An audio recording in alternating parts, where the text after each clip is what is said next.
All right, good evening, folks, and welcome to All Day Hall Day, although it's all night hall night right now. So we're very excited to kick off the 6th annual Day of Giving here at Calvert Hall. And tonight, our special show is about the music program at Calvert Hall. The bands, a great tradition over the years, so we've got some alums, and we have Brian Ecton, the director of music here at Calvert Hall, and the chair of the Fine Arts Department. So we've got a good lineup for you tonight. So in addition to Brian, we got Patrick O'Hara, 92. All right, Ken Stastny, 86. Anthony Davis, 98. And LeVon White, 2008. Is that right? Okay, and so we'll be getting those guys to share some their experiences with music here at Calvert Hall in a couple minutes. So let me start out with Brian. Brian, just maybe share with us a little bit how long you've been here and maybe give us like the current state of the union. Okay. Well, I'm closing in on, this would be year 19 here at the Hall. So I joined during the summer of 2001. A good friend of mine at that time, Mark Hart, was the director of the music program, and he had just taken over as the head, and they needed some help finishing up the arrangement for the marching band chart. And he knew that I had just graduated from Westchester University, and we were close friends through our time at Bluecoats. And he was like, look, I need this, and there could be this opportunity here at Calvert Hall if you want to come and be my assistant. And you know what, I came in, I worked on the marching band arrangement for that show, and I brought it into them, and I did one night rehearsal with the band, and it was truly, I learned from that one evening what a wonderful place this was, or is here at Calvert Hall. And probably within 2 weeks, I was meeting with Mr. Heydrich and having the interview to become the assistant. And then 4 years later, I'm taking over once Mark left to move to Florida. So it is truly amazing to be here. It is just the history, the 176 years of Calvert Hall, and just being able to take this band program. It's great to have some alumni here from over the years. And LeVon I had in 2008 here as part of the band program. It really is amazing. And I had the luxury to spend a few years with Mr. Freitag. Those first couple years, that firecracker that he was. And I mean, he was running around that band room at 85 years old when I first got here. And it reminded me of my experience in high school when I had a band director very similar to him, who had been at that school for so many years. And I think that's the camaraderie that a lot of the band members kind of stem from Charlie. And for me, it was Mr. Smith. It was Bradley Smith. And I was able to instantly kind of gain that appreciation for him. And I was just like fresh out of college. And I'm like, man, if this guy can do it at 80-some years old, then I need to bring it every day and need to make sure that I'm showing up and giving my very best and trying to make this program as best as we possibly can. And so, I mean, that's kind of like my history here. As far as the state of the band right now, this is such a weird year. Obviously, COVID has changed so much for us. Making music in itself has its own obstacles this year, with special musician masks, bell covers for the brass instrument, all the wind instruments. So there are lots of obstacles, but the kids have been fantastic all school year long. Like, we give them the bell cover, that's fine. It's got the wonderful logo on it. Looks really cool. I think that was great. Even the school spirit, we might just do that from now on, you know, for the full marching band, because it looks really cool to see the cardinal on the trumpet bells and the tuba and the trombone bells. But the musician mask, I think all of us are over the masks in general, but try to play an instrument with one. And the ones that we use basically are designed custom so that there's a slit in it and there's an overlap. So you basically put the mouthpiece in and then push it to the side, and then it kind of closes around the mouthpiece. But when you're taking a deep breath and trying to play it, it like gets sucked into your mouth. And as I was saying tonight during our concert, I mean, I think we're all over it. The guys were instantly asking me tonight before the concert, hey, Hogan said we don't have to wear masks anymore, or do we have to wear them? I'm like, yes, we got to wear the masks tonight. So the obstacles have kind of limited us a little bit, but the students have been great. And I think they all know that it was better than the alternative from last year, where really kind of music stopped for us for a little bit.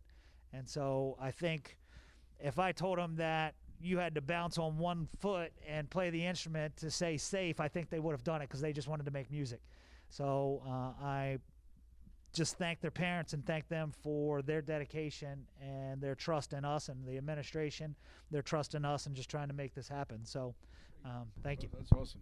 Well, let's go a little senior privilege. We'll go to Ken Stastny, right, class of '86. Ken, talk a little bit about your music experience here, but maybe Brian talked about Mr. Freitag. You talk a little bit about Charlie.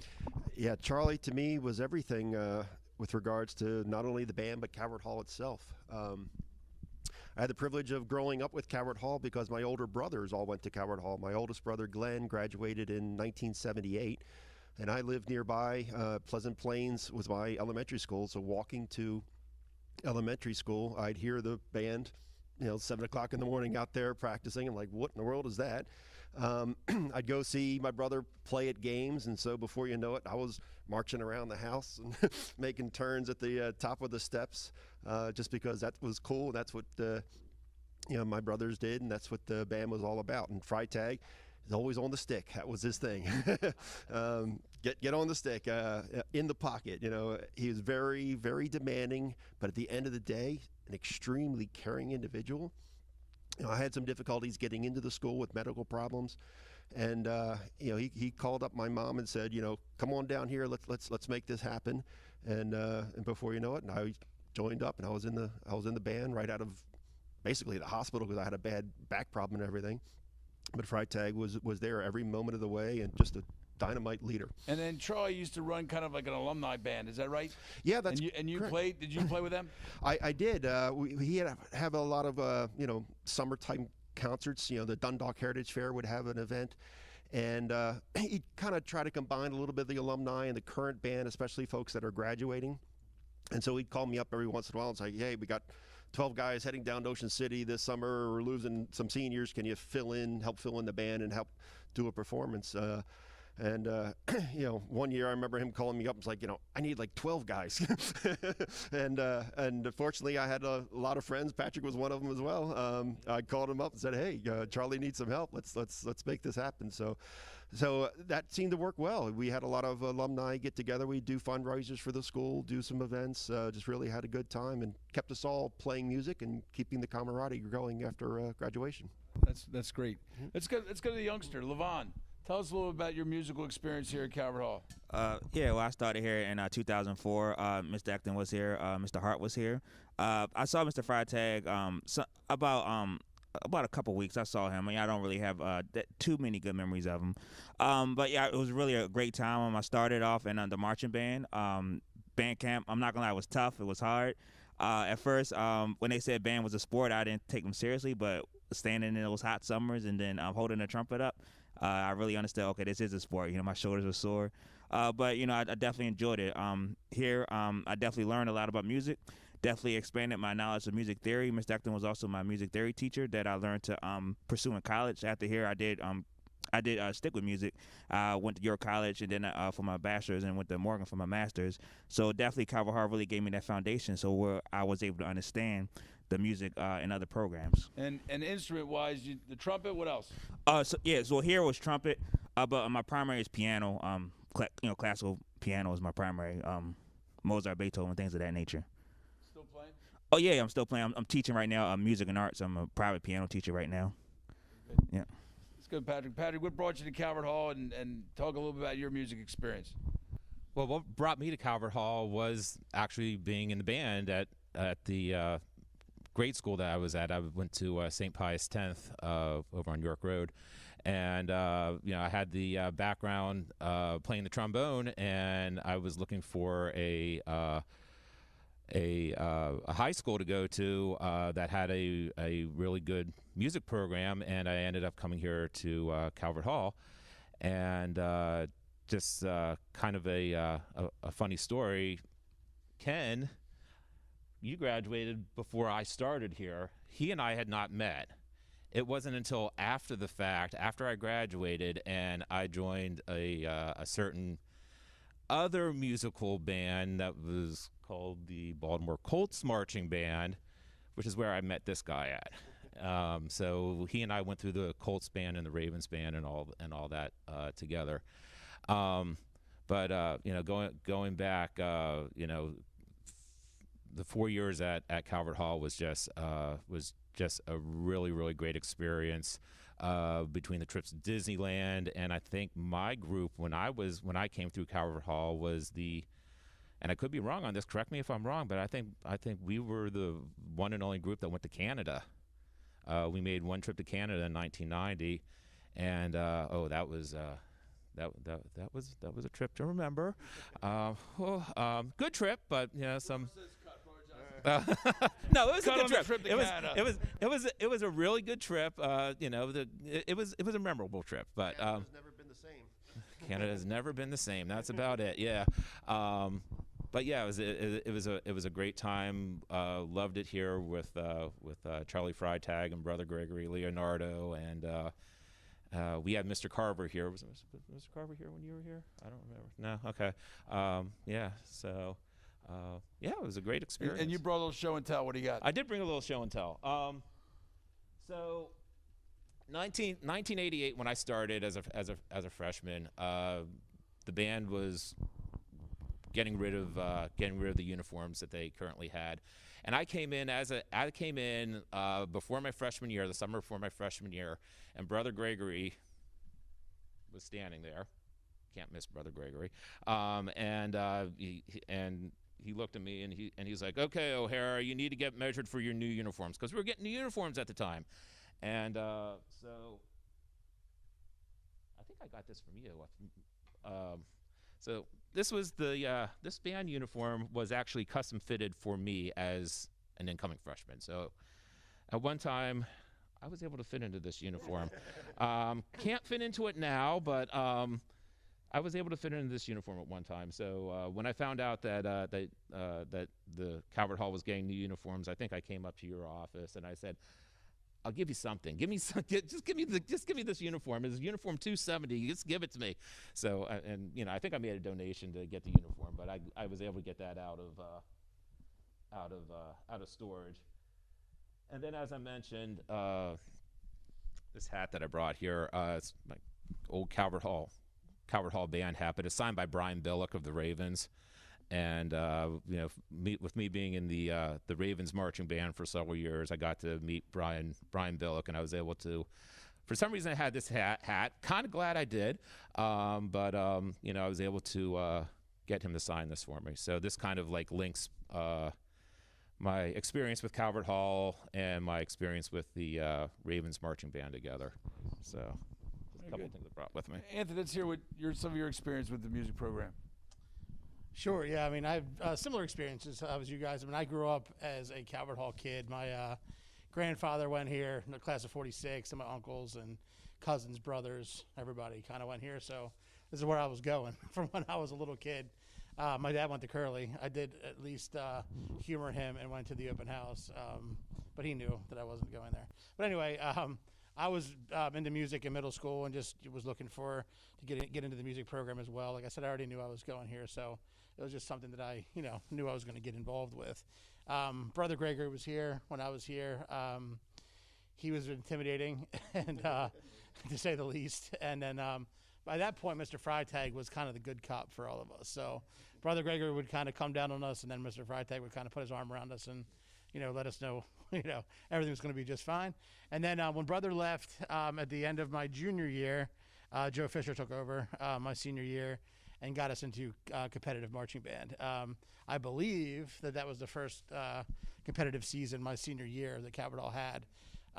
So pretty cool that we were kind of the trailblazers in that regard. We definitely took our lumps that year for sure with Joe and Derek Askew was his assistant at the time. Those two are extremely meaningful to me in my time here for sure. I got to stick around and be on staff with them for a while afterwards. How about the groups that came in after us with the marching band? So it was a good experience for me being around all the guys. Joe, you said it before. It's like it's not just brick and Calvert Hall's not just bricks, not just buildings. It's about the people. So for me, I've never met these guys before, but we're all linked. So we've all kind of been a part of this great program. So it's awesome. There's been great people leading the way. That's awesome. That's awesome. And talking about the great program, last couple of years, Brian, probably longer than I think now, but started to expand on the strings. Can you talk a little bit about that? The string orchestra? Yeah, pass the mic. Yeah, so one of the things, so when I took over, I guess it would have been 15 years ago, we've only, obviously being an all-male school, we have never had an abundance of flute players. And so in our concert bands, that's always been one of the instruments that we could always use more of. And even when I started back in 2001, we found that there were some string players that were coming here, violins, and we found that it was actually a great fit to have the violins play in the concert bands and just play the flute parts. But then my vision was hopefully to then expand that into a string orchestra. And it's been a much slower build to that program because our feeders are the private middle schools, and none of them have string programs. And that was the one thing I was not thinking about when I first had this idea of let's go full-blown string orchestra, and that would be our top group.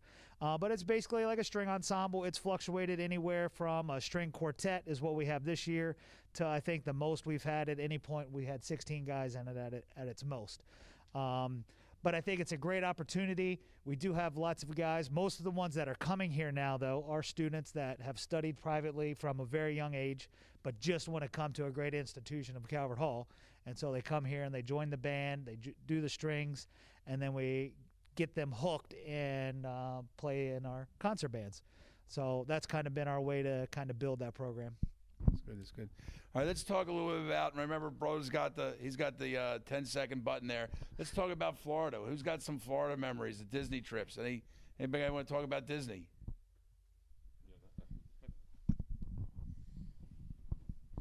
Going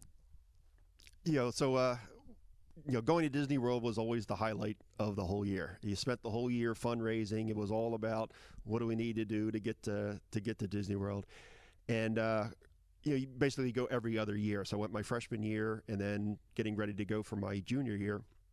And as I mentioned, I had back problems really, really bad. And of course, we had done the fundraising all year long, ready to go. And it's the April time frame, and my back is just at the worst. And I'm missing like 2 weeks of school. And it's about the day before the band's ready to head down to Florida. And Freitag calls up my mom and says, "How's he doing? He's got to go to Florida." It's like, he hasn't been to school in 2 weeks. He can hardly move. He's like, "Get him up, bring him over here." And so it just motivated me. And I felt, all right, let's just give it a try. I've been working all year long to do this. I can make it happen. So we get down there. I was worried about the bus ride, survive that. We check into the hotel. And of course, we're like 4 to a room, and all the rooms are pre-assigned. And so I ended up getting like the last room with a couple of freshmen that didn't have anybody else to stay with. So I hardly knew them. But other than one of them was a friend that I had known from the neighborhood. His name's Chris, and he might remember this story. But, again, I'm laid up in the bed, getting ready to figure out what to do with this whole Disney trip. And the two of them are energetic as all get out. And one of them brought like a Nerf basketball thing. So they put up the Nerf basketball in the other double bed, and they're playing Nerf basketball going around. And all of a sudden, Chris dives for the ball. And I'm in a back brace, like this. And he just slams right into me. And then that takes me, and I slam right into the wall. And he's on the wall and on top of me. And the other two guys that are there, like, are about to beat up Chris because, like, "What are you doing?" And I'm waiting for the pain. Like, oh, here we go. I'm going to the hospital. This is the end of it. And I start to get up. I'm like, wait a minute. What's going on? And out of the blue, it was healed. And before you know it, Charlie's saying, "I brought your uniform. I knew it. So I went in, I got my uniform. Luckily, my mom brought my instrument. I didn't even know that. And marched in the parade, had a great time. I figured I was going into surgery next week and would be out for 6 months. But lo and behold, I was cured. And luckily, I haven't had the need for surgery ever since. So thanks, Chris. And you know who I'm talking about. Well, I remember my junior year going down to Florida, and the week that we were down there, it was Easter week, and it had to have been the rainiest week of the whole year in Florida. I mean, it rains a lot in Florida as it is, but it had to have been like the rainiest week. This was 1991, and it was beautiful. I remember the bus ride going down was beautiful. It was sunny, and we were all going down there like, oh, it's going to be a great week down there, and it's going to be sunny, blue skies. And we get down there, we pull in that first night, and we can see there's a couple clouds up in the sky. There's we're like, okay, well, not a big deal.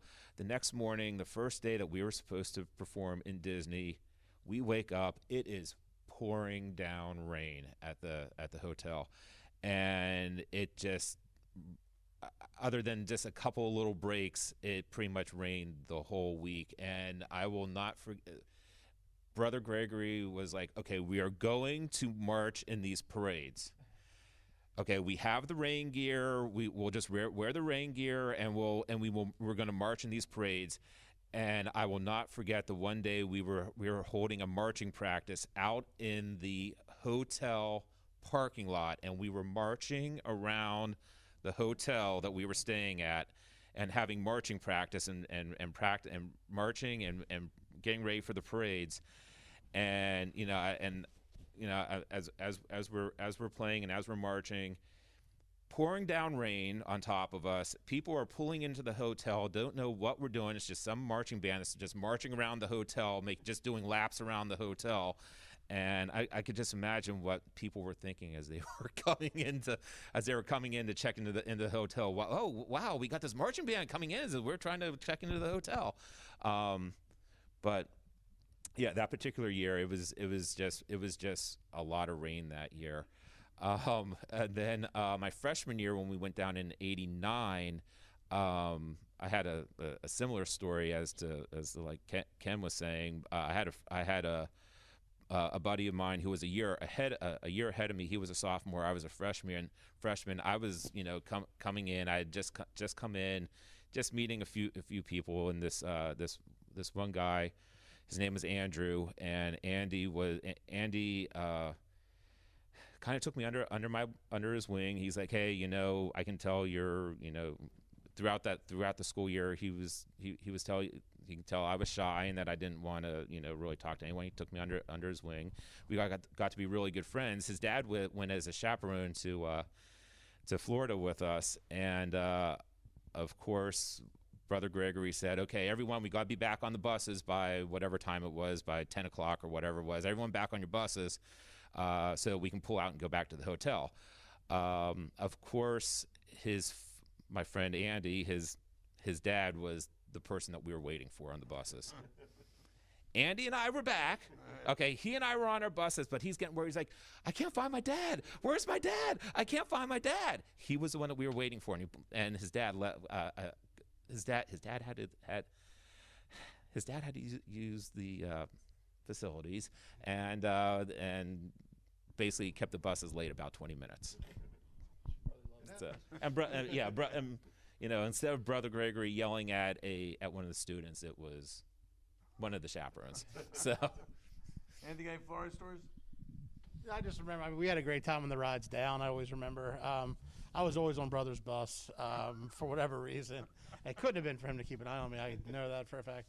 But we would always bring movies, and I know that everybody we had to put our name on the movie. So Brother would put the movie in, and you had to be sure that movie had nothing inappropriate on it, or you would be in a lot of trouble. So we were all just like, going through the movies in your head, like as it's playing, trying to figure out like what part I have to jump up and hit the stop button on this thing, just to make sure we weren't getting in trouble. And then marching down Main Street at Disney it was an awesome experience. I mean, Disney, obviously, just like Calvert Hall, is a first class, organization. So they treated you as staff there. I mean, you would go back behind the scenes and got to see some cool stuff. And so, I mean, I just remember that kind of stuff. And obviously, hanging out with the guys, and, my best friend right now is a guy that I roomed with both years at Disney, and we're still best friends, and just that time spent together with the group was awesome. The different sections, I always wonder this, the different instruments, is there competition between the different instruments? I mean, of course. I mean, I was a trumpet player as well. We used to have competitions through the groups of marching during band camp. Like, it used to be like, different sections, you would have just individual competitions where Brother Gregory and Mr. Carver at the time would watch you and judge you, and then there was awards at the end of each day for who had the bragging rights. I know coming as a freshman, we had some pretty demanding seniors that year that were watching your every move to make sure you were doing it right, so you would beat the woodwinds for sure. So Brian, talk a little bit about the competitive marching band and how that's come about and what we do with that and where we've been over the years. Yeah, so I mean, we consider ourselves very lucky. Anthony, you were part of that pioneering group, 98, right? 98, 99. And so obviously being able to come from there over the last few years, I mean, the last handful of years, obviously, since 2015, that started the stretch of five straight Maryland State Championships, and then 2016 was the first of 4 national championships. But obviously those were not our only state championships. There was a bunch really from 2002 or 3. We had a couple with Mark when it was Mark and I. Did you have any when you were on staff? Because it was still in its infancy then too. Yeah, so I mean, but those early 2000s, it was still a pretty successful time for us in growing the program. And I mean, it definitely takes a lot of work. It is, we call it it is our fall sport. So it is the only thing that we do outside of the school day. We rehearse 3 days after school, Tuesday, Wednesday, Thursday. So, I mean, we consider ourselves lucky. We've had a lot of very good and devoted individuals here over the last handful of years. So, yeah. It's pretty impressive. It was funny when we started with the competitions. When Joe Fisher came and did that, we all used to think, like Brother Gregory always used to let us think that we were the number 1 band in the county, number 1 band in the state. And then we started doing these competitions. We were like, oh boy, you know, these other people are out there. We had no idea. I mean, we had no idea these other groups what they were doing, and we were just blown away at that first competition. I'll never forget it. We were last. We were one of the last guys to go on. So I think we were an exhibition band that night. So we went at the end. And the people, we were sitting in the stands, like looking at like Joe Fisher, like, are we really going? Like, are we really doing this? Like, he's like, we're doing this. So he's like, we're definitely going to go out there and show them what we got. But I mean, we were blown away immediately at the competition. So what the program's come to. I mean, it's awesome what Brian's group's done. Like, it's awesome to see that after those first couple of years, how rough it was. But it's always gonna be rough at the beginning. So. Yeah. Hey, LeVon, Calvert Hall is a pretty demanding school academically. Music program takes a lot of work, a lot of commitment, right? How do guys like yourself balance all that out and make it all work? Is it a benefit to be in the music program? Does it make it harder? How do you make it all go together? Yeah, I'll say it's definitely a benefit. Especially if you gotta be passionate about music. I'll say you gotta be passionate about anything that you commit yourself to in life. So yeah, it does take time. I was also on the track team as well. So being a track team band, I was in the choir too as well. And then, of course, you got to keep your GPA well. So, yes, it was very demanding. But, again, Calvert Hall is such a great place. I feel like that I always had the support. I always felt like, had, Ms. Ecton had my back. You had my back. You were here. And I never felt overwhelmed. I always felt like, I had the confidence to overcome. And, truth be told, I feel like, it really did prepare me for the real world. We call ourselves a college prep school. To be honest, some of the classes that I took here were harder than some of the ones I took in college, to be honest. And, because I went here, because I did all that stuff, I knew how to handle pressure. I wasn't overwhelmed. I didn't feel like, I had to, break down and cry, when the exams were coming in college, because it prepared me here. Ken, you've been in music your whole life, professionally, played with the Colts and the Ravens, right? And then on professional bands. How's music kind of fit into that whole package of development as a person? Yeah, just like we're saying, it's a passion, just like anything else. And Calvert Hall teaches you that right from day one. That if you're going to do something, invest in it, be serious about it, and make it be a passion. And so through Calvert Hall's experience with the music program, it led me to the direction, as same with Patrick, to join the Baltimore Colts band. I joined it just as I was graduating Calvert Hall. The Colt band eventually became the Ravens band. And then going back to that one story we were talking about where Mr. Freitag asked for a couple folks to join him at a performance. It was at a Colt band rehearsal where the word got out that Ken's looking for some folks to sub for this performance. And it's like, meet me at the flagpole at the end of rehearsal. I'm looking for 5-6 people. And there's 40 people around the flagpole that all wanted to just come in and help out. Half of them were Calvert Hall graduates, some of them weren't, but it didn't matter. Everybody really wanted to do that. And actually out of that group started, kind of that same style of band, a jazz band, big band.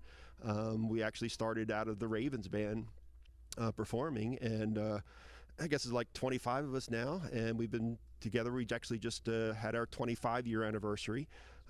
Played at the White House. We've played for a number of presidents, and it's just been a part of my life, being music, and it all started here with Freitag getting us on the stick. And that's great. That's very, really important part of people's lives, right? And just the band community too, right? Calvert Hall community and the greater musical community. Sure, that's it's just great stuff. just like with the homecomings every year, you come back and it's right away. It's a band reunion. I mean, you can't get. I can't tell you how many times I come to a homecoming and I can't get from the front door all the way to the buffet before it closes because you're just running into too many band folks, and it's before you know it, the day's gone. Right. So it's just a fantastic camaraderie that, as we all say, our best friends are friends that we met here in the band, and we just grew up with one another, and sure, we're just best friends for the rest of our lives. We just, we have Calvert Hall is very well known for the facilities, and so we've just done a little upgrade to the Coleman Music Center, named after Nick Coleman, class of '57, is a wonderful supporter of Calvert Hall. But Brian, talk a little bit about what we're doing down with the Coleman Center. Oh, it's amazing. So prior to the renovation that took place this summer and start of the school year, those of you who have been in the band room, obviously we have the very large band room space, and then there was the one wall that's closest to Kilty that really just had like five basically. They were really classrooms. We called them practice rooms, but there was basically 5 classrooms, small classrooms like some of the smaller rooms that might be up here. But really, if you were to go into any music building, any university across the country, a practice room is really a cubicle in many ways, like a 6x6 space where really all that you need is an upright piano, a music stand, and someone to make music in it. That's a practice room. So I always envision like being able to reconfigure it in a way where we can maximize and get more individual practice rooms, as well as still have a large percussion studio, since we have such a large number of percussionists and a lot of equipment, and then also to gain a small classroom studio to help out with Mr. Blake in scheduling some of our academic classes. So we were able to do that in the existing space. We didn't have to add any extra floor plan. It is literally the same space, but we were able to go from those 4 rooms. We now have 6 individual practice rooms and a huge percussion studio, which is actually bigger than what we had before, with a door that is like double wide, so that you can just take a marimba right in it. You don't have to like tip it on its side to get it into a room and back out, which is amazing.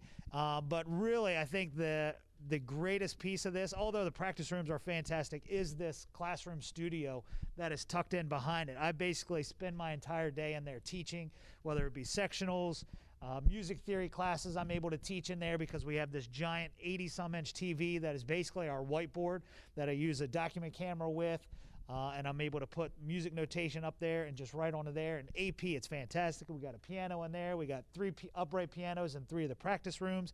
And they're as close to soundproofing as we can get. I think brother literally fell out of his chair when we looked at what it would cost to soundproof these rooms, and I think it was like $1.5 million for like a space that's no bigger than this Commons. And I would agree that was probably not the best use of our money. But we were able to get these to a point where in the past, if I'm teaching when I was teaching a theory class or anything out in the band room, somebody would be in one of the practice rooms, or specifically somebody would be playing in there the drum set, and it was literally like they were setting right there. And I'm trying to teach ear training with the AP music theory, and all that we hear is someone banging on a drum set. It's almost impossible. So this is fantastic. Like, I can go into a room, I can take the brass ensemble into these, and you can't hear it out in the band room anymore. The percussion studio is right next to the classroom. Can't hear it unless they're really going to town, and I think trying to break some drum heads. But, I mean, it is fantastic. So to Mr. Coleman, I cannot thank him enough for his generosity and what he has allowed us to do. Because the other part of this and why we needed more space, now you say we're going from 4 to 6, but the other thing that's important is as we've grown and we've added more students to our program, and we use technology so much more. We do our assignments, and they're all done electronically through a program that we all provide to the students, where they're able to log into this program. We send out an assignment. It could be something as simple as perform the alma mater. And they've got to perform the alma mater with this program, and it grades them and assesses them and then sends us the recording, and then we can grade and do our portion of the assignment as well. And so now they're able to go into these studios, and there wouldn't be lines after school, so it's fantastic. So the band, as you know, over the years gets to perform at different things at school, and the students are particularly good critics of the band performance, and one of the things they're well known for at the Christmas concert is calling for Rudolph from the beginning of Mass till 2/3 of the way through the concert. But having said that, thinking back in your years, do you guys want to share, like, did you have a favorite piece that you played or that we played when you were here? Anybody? I gotta think. What? Brian likes to Buddy the Elf. Yeah, I normally will reference Buddy the Elf, and like the best way to spread Christmas cheer, singing loud for all to hear. I normally would bring that up at the Christmas concert. But I mean, I don't know how far it goes back. I just know that one thing that seemed to be a very strong tradition was sleigh ride. Yes. So like there was one year we didn't do it, and I literally thought I was losing my job that weekend because I had no idea. And Mark didn't tell me, I don't think. Maybe that's what he was trying to do, is throw me under the bus. But yeah, it was not. I got so many emails that night after the concert, and we've never cut it ever since. So 18 out of 19 years, we've had sleigh ride. Well, actually, that was the one I was going to mention. I was going to mention sleigh ride. I remember doing sleigh ride all 4 years during the Christmas concert. And the funny thing that even up to today, when around Christmas time, I'm driving around wherever, and I have Christmas music on, and I hear it's the same exact arrangement of sleigh ride that we did here at Calvert Hall.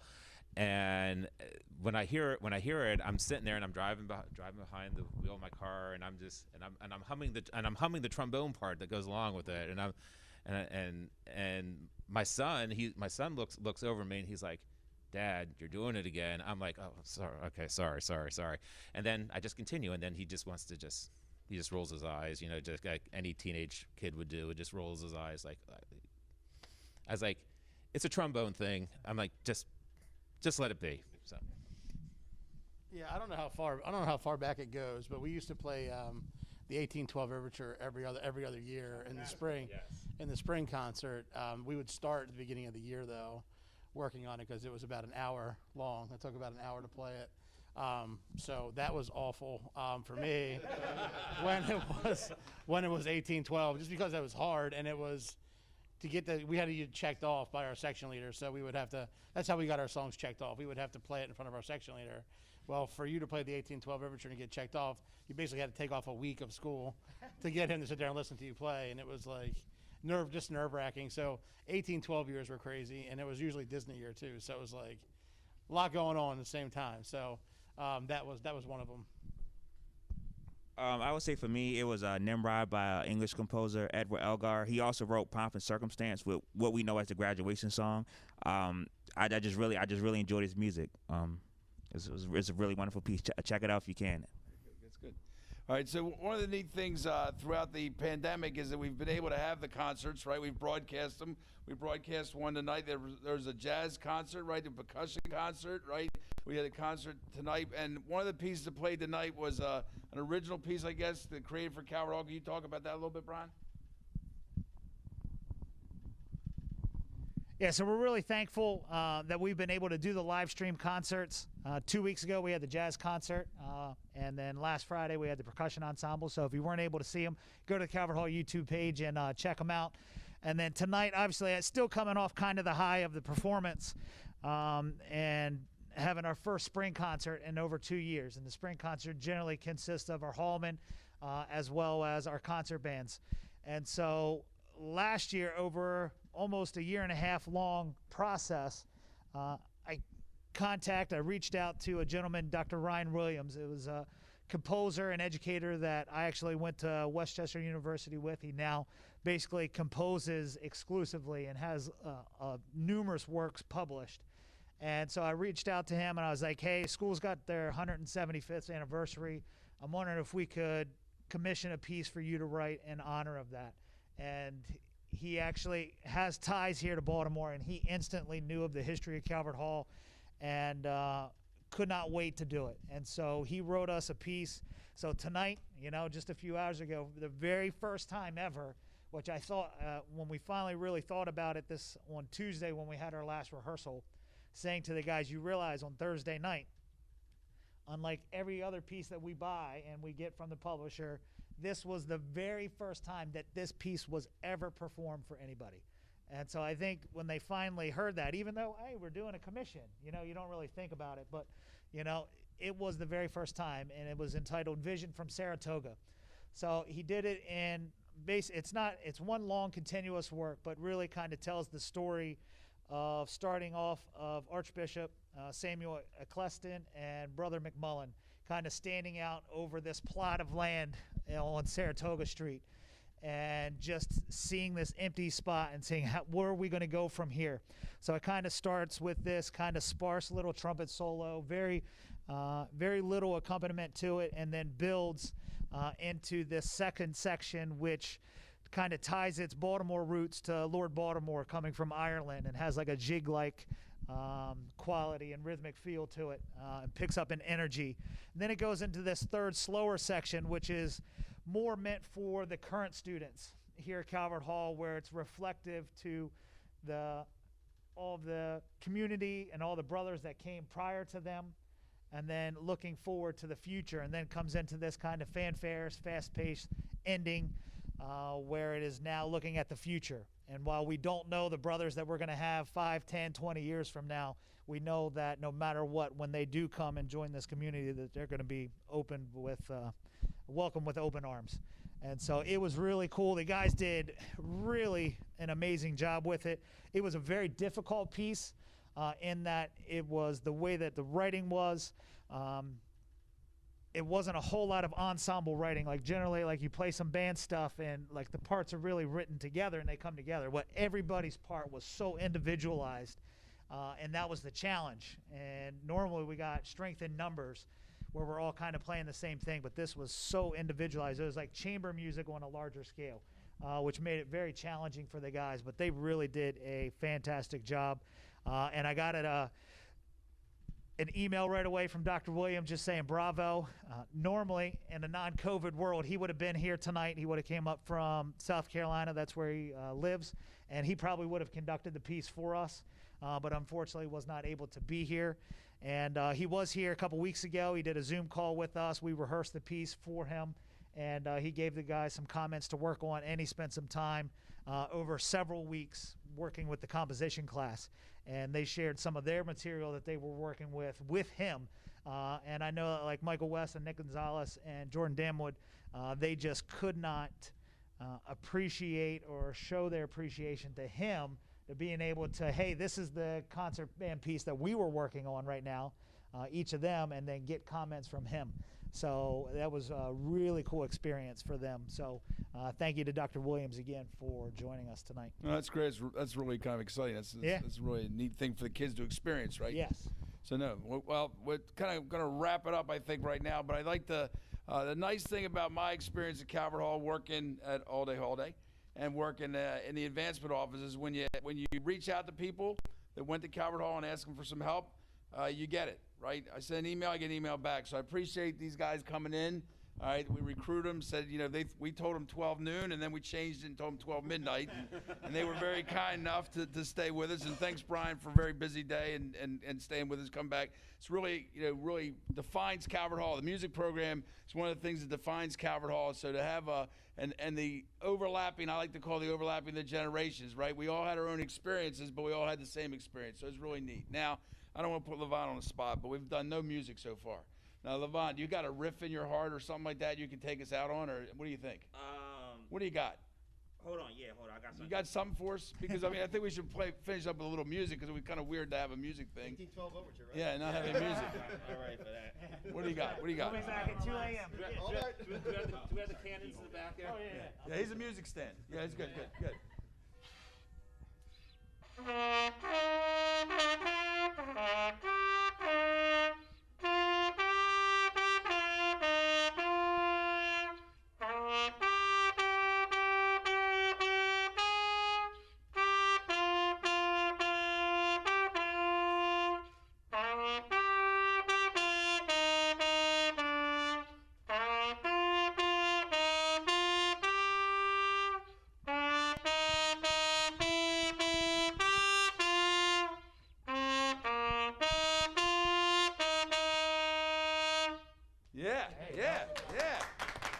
Hey, good job. Well done. All right, so it's an all-day holiday. www.calverthall.com/Giving Day. See you all day tomorrow. Bye now. Thanks, guys. It was awesome. Thank you very much. Thank you.